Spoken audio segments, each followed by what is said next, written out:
I dream ప్రేక్షకులకు నమస్కారం. కార్తీక మాస విశేషత గురించి మనం ఇంతవరకు ఎన్నో ఎపిసోడ్స్‌లో కార్తీక పురాణం గురించి, కార్తీక మాసం యొక్క నియమాల గురించి చెప్తూ వస్తున్నాం. ఆచార్య శ్రీ కాకనూరు సూర్యనారాయణ మూర్తి గారి యొక్క విశేషమైనటువంటి యొక్క జ్ఞానంతో మనం కార్తీక మాసం యొక్క విశేషత తెలుసుకుంటూ ఉన్నాం. ఇక కార్తీక మాసంలో ఇంకా కూడా 11వ రోజు నుంచి మొదలుపెడితే మిగతా విశేషమైనటువంటి యొక్క కార్తీక మాసపు యొక్క ప్రాశస్త్యాన్ని తెలుసుకోవడానికి ప్రయత్నం చేద్దాం. గురుగారు నమస్కారం. గురుగారు నమస్కారం అబ్బాయి. గురుగారు, కార్తీక మాసంలో 11వ రోజు ఏకాదశి నాడు ఉద్దాన ఏకాదశి అంటారు కదా గురుగారు. ఆ ఉద్దాన ఏకాదశి యొక్క విశేషత గురించి తెలియజేస్తారా గురుగారు? శయన ఏకాదశి అని కూడా అంటారు. హరిశయన ఏకాదశి. గురుగారు, ఆషాఢమాసం శుక్లపక్షం ఏకాదశి మొదలుగా కార్తీక మాసం శుక్లపక్షం ఏకాదశి వరకు ఉండే ఈ 4 నెలల కాలాన్ని చాతుర్మాస్య దీక్షలకు సంబంధించిన కాలంగా చెబుతూ గురుగారు ఏకాదశి నుంచి ఏకాదశి వరకు 4 పాదాలలో వరుసగా మొదటి పాదంలో ఆకుకూరలు, రెండవ పాదంలో పెరుగు, మూడవ పాదంలో పాలు, 4వ పాదంలో పప్పు ధాన్యాలు, వీటిని ఆహారంగా తీసుకోకూడదు అనే నియమాలను సనాతన ధర్మశాస్త్రం సూచిస్తుంది. గురుగారు, కార్తీక మాసంలో శుక్లపక్షంలో ఈ హరి ఉత్థాన ఏకాదశి అనేసరికి ఈ శ్రీమన్నారాయణమూర్తి దేహంలో ఉండేటటువంటి ప్రాణశక్తికి ప్రతీక ఇక ఉద్దీపనం చెందుతాడు. గురుగారు, ఆషాఢ, శ్రావణ, భాద్రపద, ఆశ్వీజ ఈ కాలాలన్నీ కూడా మనల్ని కాస్త హింస పెడుతూ వర్షం కారణంగా అంతవరకు భూమి బాగా వేడెక్కి ఉండింది. హఠాత్తుగా వర్షం పడినందువల్ల పెరిగిన ఆ ఆకుపచ్చని పంట చేలలో ఉండే విష పదార్థాలు, రోగకారకాలు, గాలి, తేమ, చెమ్మ ఇవన్నీ కూడా తొలగిపోయి ఆకాశం నిర్మేఘం అవుతుంది. అందుకే ఈ మాసానికి కార్తీక మాసం శరద్ ఋతువులో 2వ పాదం అంటారు. శరత్ పౌర్ణిమ, రాబోయే పౌర్ణిమకు ప్రత్యేకమైన పేరు. గురుగారు, కార్తీక మాసంలో ఏకాదశి నాడు ఉపవాస వ్రతం చెయ్యాలి. గురుగారు, అలాగే తులసి మొక్కలను మొక్కల పెంపకం పైన అభిరుచి గల వారికి బహుమానంగా అందించాలి. ఇంటింటా తులసి అన్న సంకల్పాన్ని ఈ రోజున పాటించాలి. గురుగారు, ప్రతి ఇంట్లో కూడా ఉండవలసినవి 2 మొక్కలు, 1 ఉసిరి, 2 తులసి. గురుగారు, అలాగే ఉసిరి అనేది అంత సులభంగా లభించేది, ఎదిగేది, పెరిగేది కాని కారణం చేత ఉసిరిని ఆలయాలలో పెంచాలి. ఇంటింటా మారేడు పెంచాలి అని మనకు శివపురాణం తెలియజేస్తుంది. గురుగారు, కార్తీక శుద్ధ ఏకాదశి నాడు ప్రత్యేకంగా ఉత్థాన ఏకాదశి అన్న పేరిట రేపు నిర్వహించబోయే తులసి కళ్యాణానికి ఆరంభ సూచనగా ఈ రోజున తులసి కోటలో ఉసిరి మొక్కను కూడా స్థాపించడం, గురుగారు, సాలగ్రామ రూపంలో విష్ణువును ఆహ్వానించడం, పుష్పమాలికల చేత అలంకరించడం, దీపదానం చెయ్యడం ఇవి ప్రత్యేకమైన విధులు. గురుగారు, కార్తీక శుద్ధ ఏకాదశి నాడు దీపదానం తప్పనిసరిగా చెయ్యాలి.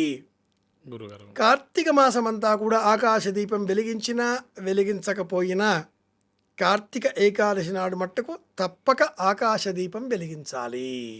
గురుగారు, సూర్యాస్తమయం కాకంటే ముందే 48 నిమిషాల సమయంలో ఒక చెక్క ముక్క నేలపైన పాతి ఆ చెక్క కొయ్య పైన ఇంకొక చెక్క బల్ల లేదా చెక్క బిళ్ళ అటువంటిది టీ ఆకారంలో ఏర్పాటు చేసుకొని ఆ పైన ఉండే బల్లపైన దీపాన్ని వెలిగించాలి.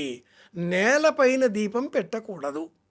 గురుగారు, తులా సంస్థే దినకరే అనే ప్రమాణాన్ని అనుసరించి సూర్య సంచారం తులారాశిలో ఉన్న కాలం తుల బ్యాలెన్స్, పాపపుణ్యాలను బేరీజు వేసేటటువంటి కాలం.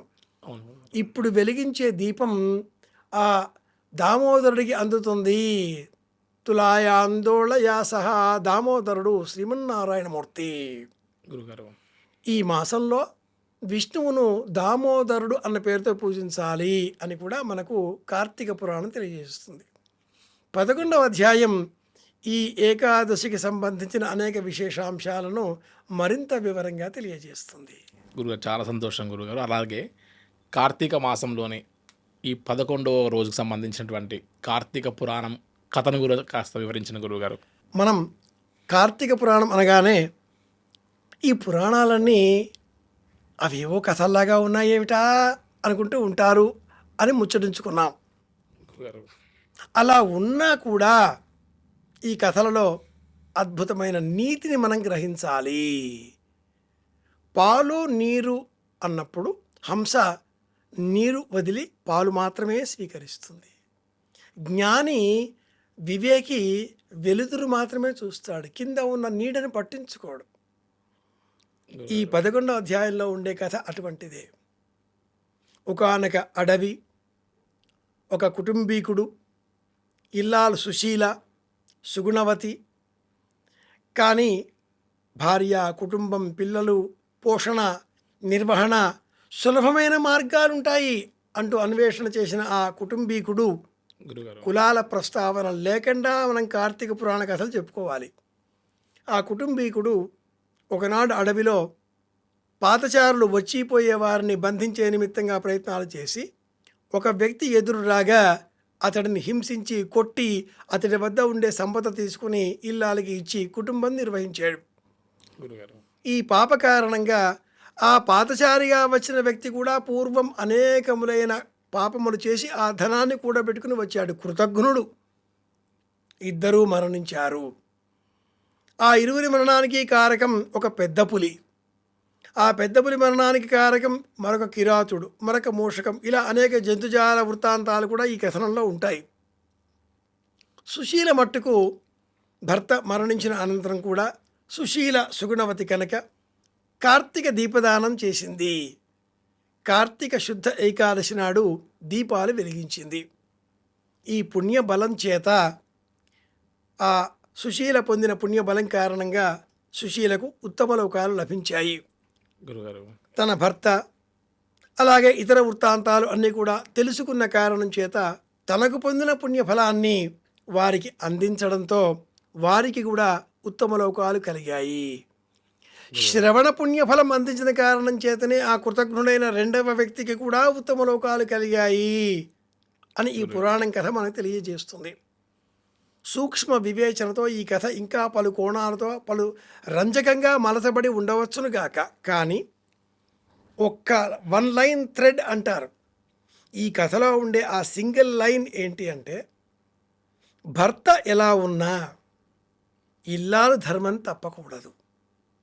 గురుగారు ఇల్లాలు సముపార్జించిన పుణ్యబలం ఇంటిల్లిపాదికి సమానంగా అందుతుంది. ఓ ఇల్లాలు చదువుకుంటే ఇల్లంతా చదువుకుంటుంది. ఒక ఇల్లాలు మంచి పని చేస్తే ఇంటి మొత్తానికి. ఈ జ్ఞానాన్ని మనం ఈ 11వ వృత్తాంతం చదవడం ద్వారా తెలుసుకోవడం ద్వారా పాటించాలి. ఉత్థాన ఏకాదశి కనుక ఉపవాస వ్రతం కొనసాగించాలి. ఇది ముఖ్యం. ఇది 11వ రోజు నాటి విశేషం. గురుగారు 11వ అధ్యాయం గురించి చాలా చక్కగా వివరించారు గురుగారు. ధన్యవాదములు. కృష్ణార్పణం. దీన్ని తవ్వండి, తవ్వుతూనే శివలింగం. పరమాత్మకు జీవా సరే దాన్ని అట్లా కప్పేసేయండి, చూపించదండి. Krishna is there. మూర్తి పూజ కాదు, సాక్షాత్ బ్రజేంద్ర నందన భగవాన్ ఉన్నారు మూర్తిలో. ఏమీ ఆశించకుండా ఆరాధించే వాళ్ళు కూడా ఉన్నారా ప్రభుజీ? నిజమైన భక్తి అంటే మనకు తెలియదు కాబట్టి